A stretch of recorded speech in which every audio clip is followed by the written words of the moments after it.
All right, today we are going to be taking a look at a new product from TAPP Airsoft. This is their new lower for the Action Army AAP-01. Now, this is a 3D printed frame, or not frame, or whatever you want to call this, lower.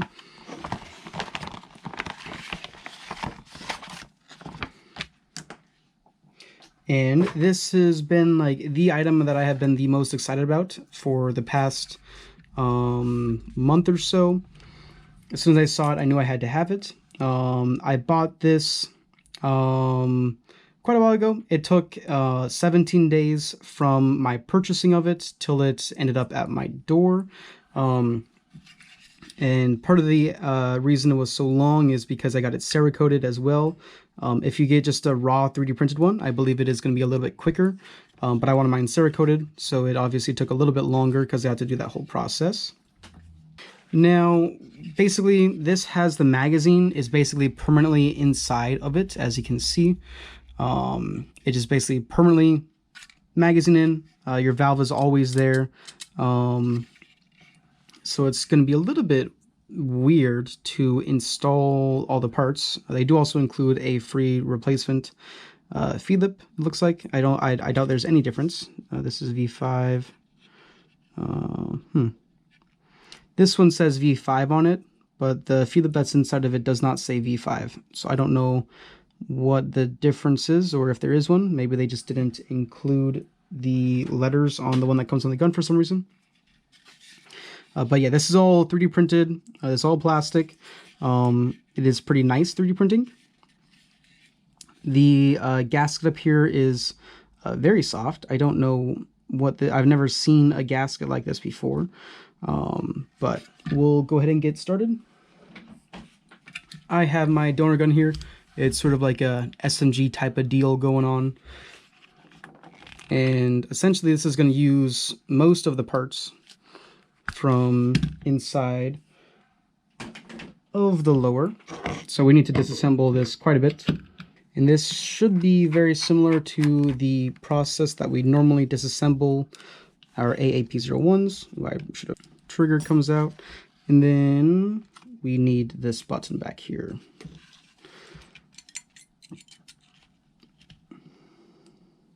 As well as the spring. All right. And then we will not need the magazine release because this uses a different type of magazine release, but basically completely stripped except for the magazine release. Now we can go ahead and start putting things in. I believe,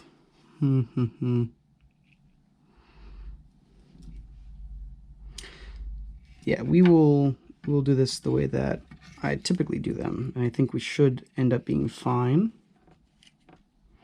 Right, so that spring needs to go on. That needs to go on.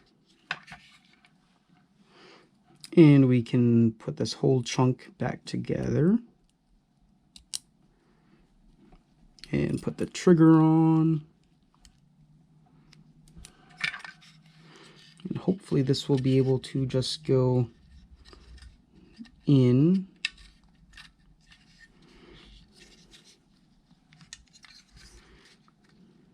It has gone in.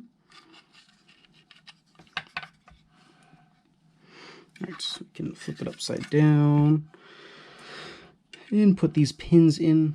This pin is pretty tough. Let's see here. Okay. Just needed a little bit of persuasion.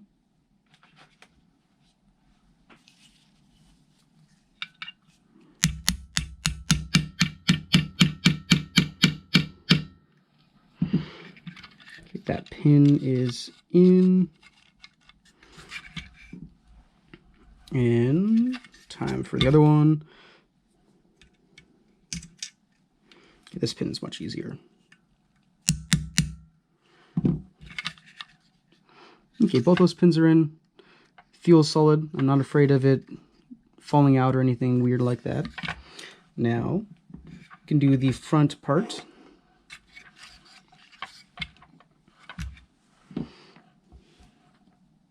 This is the most, I don't know, the most like finicky part, because you got to sort of line the springs up weird. This part is a little bit annoying. And I do know that part of the reason why it's annoying is due to my technique. I do this in a way that's different than the way that it seems most other people do it.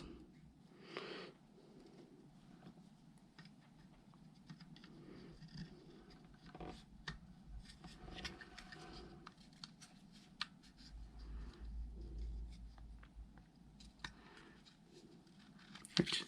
There we go. Yes, we got it. Perfect.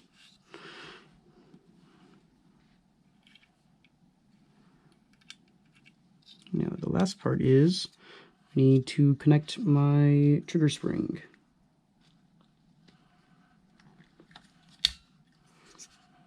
And that was a success. So we are good. We can calm down a little bit. I'm sweating from doing that. Alright, so that front part is hard to get everything placed in properly.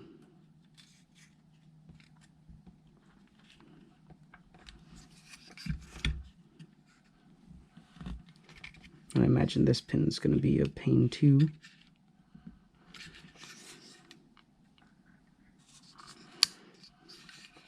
Okay, no, there we go.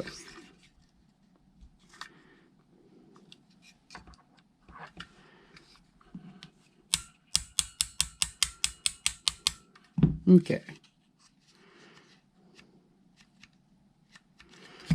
All right. Now let's tap it in all the way.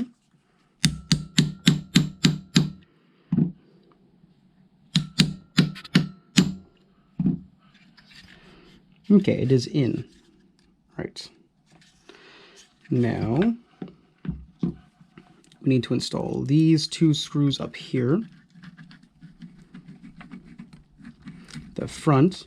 And I do know that they are not using the middle screw, because then they would have to 3D print threads, which is not a good recipe necessarily.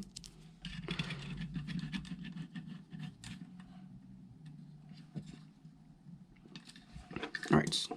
And last but not least is the safety, which is the most important part, because you want to be safe. All right. Now we can see if it seems to function.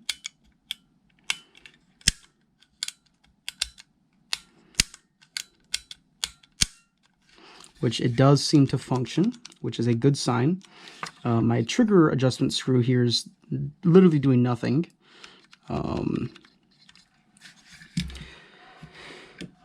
But that's not a big deal, because I can make it longer, so it will stop the trigger early. But we can go ahead and put our upper on. And let's make sure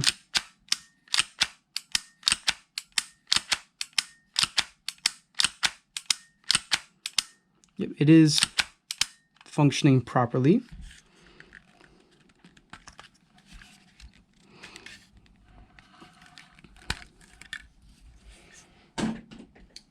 Now I do want to mention right now the ergonomics of this are a little bit funky. They had to make the grip quite a bit chunkier than a stock grip. The stock grips are typically very like soft feeling in your hand, which is not the case with the TAPP one. It's very, very blocky, as you can see. That is obviously due to the fact that they need to fit the magazine in the grip, which is way different shape than a normal magazine. Even though it looks similar, they're quite a bit different. But that's where the size difference is coming from, and the chunkiness.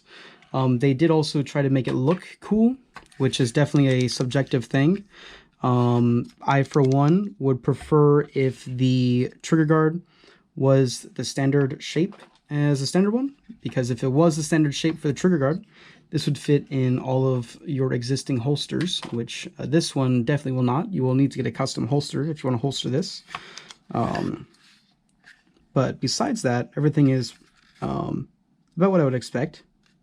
It is 3D printed, and then it has been Cerakoted. You can see the 3D printed lines. It's not really big of an issue. It doesn't feel terrible. It feels honestly not much different than the stock grip with the Cerakoted version. If you don't Cerakote it, it will come in a gray color, which should be like the same color as this Philip, is like the raw version of the 3D printing. Like any other gas blowback, do not have your magazine in the gun. So essentially the magazine is always in this gun.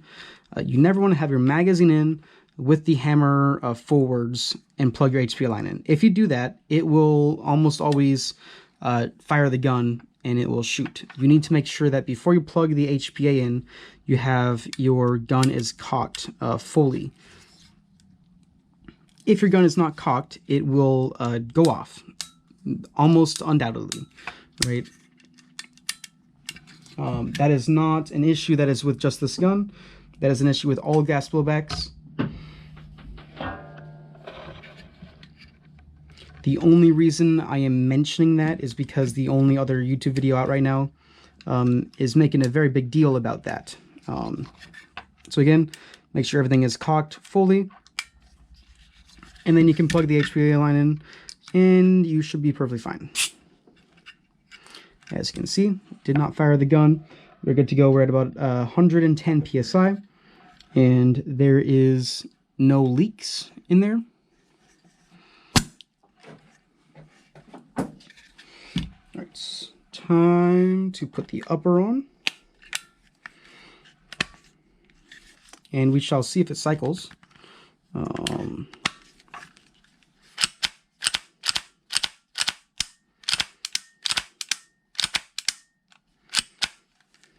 Right, we are cocked. Not loaded with BBs yet because we are still testing the function. BBs are the last thing you want to test. All right, looks like we are good to go. And let's test fire. It is shooting, which is a good sign.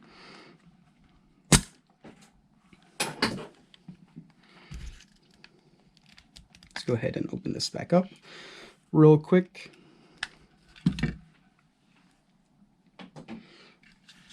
I will be mostly using these G&G quad stack magazines when I play. Hopefully, if it feeds, we will find out here in a second. But it is got a CNC like nozzle in there. I don't know if you'll be able to see it. It's red, but you shouldn't have to worry about that breaking, which is nice. And I chose the ARP9 version, so I'm using ARP9 mags. And now let's go ahead and see. All right, looks like that very easily loaded all of them up into the gun, which is very nice. And let's see if we take the magazine out. Ooh, it does retain essentially every single BB except for one. But you know, I expected it to drop more than one, so I am pleased with that. I don't have much else I want to say about this, I don't think. This has definitely lived up to the expectations that I had so far. I'm going to be actually using this tonight in a game, so I will report back when I finish using this. I'm probably not going to show any video of me shooting BBs through it because I don't really do that here. But I'll report back after using it to let you know my final thoughts and stuff like that. But so far, it seems to be perfectly fine. All right, so today is the next day. So yesterday, I got to play a full sort of day of play with this thing, and it did perform quite well. I had no issues with it whatsoever, which is definitely a nice thing. I was playing at a very low pressure, actually. I was playing at whatever that is, so that I don't know if it'll be able to zoom properly, but it's about 50 PSI. I don't know exactly what it is, but somewhere around there. And it was definitely a lot of fun. Now I do need to mention that this, so on here, this corner that's right here on the plastic, that is not comfortable. after playing for a long time. So that right there is something that may need to be changed in future designs, because it is quite pointy, especially if you're grabbing onto it really hard and using it.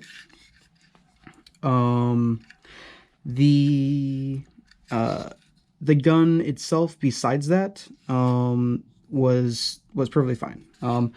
I don't think I showed earlier how to remove a loaded BBs from here. So this magazine has BBs. If I put it in, obviously the BBs will shoot up to the top. And then to release it, press this button, and then one falls out. It does seem like that is consistently the case. You just lose one BB, which is nice. And then if you want to get the BBs out of the gun, inside there is a button that is, it's that flat, like the skinny line looking button there. If you press that, that will release all the BBs. So at the end of the game, press that button and you will fully empty your magazine. And then you can look straight through to the top to double check to make sure that there's no BBs left. But yeah, I mean, I'm definitely happy with this. I hope that in the future they do this for other guns. It would be cool to have like a hi-capa version and a Glock version in the future. I don't think those are that big of an ask, but that would be really cool. It also would be nice if they had a shotgun shell version where it's an integral shotgun shell. That would be my preferred like type, just because you get the 30 shots or whatever, and it's a very slim package. It wouldn't have to be as chunky as this is, because this is definitely a little bit chunkier than normal AAP-01, and that is just due to the nature of it.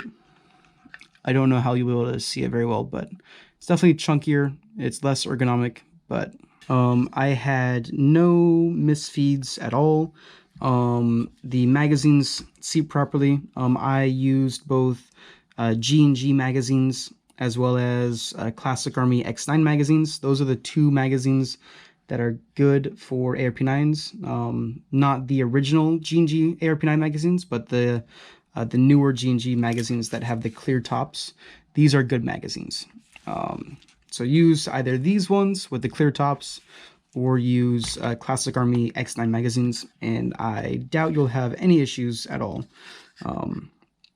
As far as the feeding is concerned, there is definitely a decently sized gas chamber, because I was able to shoot my regulator at like 50 psi and I was getting 330 feet per second with my setup. Now I do have a longer inner barrel. My inner barrel goes like from here to here, but I was easily getting 330 feet per second at about 50 psi or whatever it is. The regulator that I use is not meant to go that low, so it kind of, it's hard to read what exact pressure it is when it's that low. Now, the thing that I think may end up becoming an issue in the future is the magazine release. I think it may be a good idea to possibly get a metal one at some point. I don't know if TAPP has ever thought about making a metal magazine release, but that would definitely be something that I would like to see, because I do think over time this will wear, because this is just 3D printed. As it catches this magazine release like 1,000 times, I think there is quite a good possibility that it's going to wear significantly enough that either the magazine will not see properly or it will not even catch the magazine at all. Again, as far as the looks are concerned, it is definitely a very sci-fi looking sort of deal. Maybe I would have wished to have a more traditional AAP-01 style look. I definitely wish the trigger guard was the same as the AAP-01, so that way we could use our existing holsters, but unfortunately that's not the case. But the way that I use this as like a primary, so I didn't really have a need to holster it. And yeah, I don't know how the long term is going to be, but so far it's been nice. It did not get damaged yesterday from playing at all, as far as I'm aware. Or actually, it looks like we have a little tiny crack up here, actually. I'm sorry. Now, I don't know if that is from my installation or from gameplay, or if that is maybe how it came. I am not quite sure. There's a tiny crack. That crack is not going to do anything though. It's not like in an important spot. So at least in my case, it's not a big deal. I think it may have actually came like that because I assume that the plastic itself is gray and it looks like it's black in there. So it looks like it was Cerakoted while it was cracked. I wish I would have seen that earlier, or looked at that earlier, paid more attention. I'm not sure, but it's not really important. It's not in a bad spot, so I'm not worried about that. It does very tightly connect to the upper, which is good. It means that they have the pinholes and the screws lined up properly, that it's a very tight fit. Some frames, like the CTM frame, is a little bit looser fit. They don't have them in quite the right spot, so it's a little bit wobbly on, at least on all of my CTM frames. This is a very snug fit, so they have it basically perfectly dialed in, which is nice. Generally, I do like this. It is $200 or something like that, which is expensive, but I think that definitely is worth it when you think about what it is.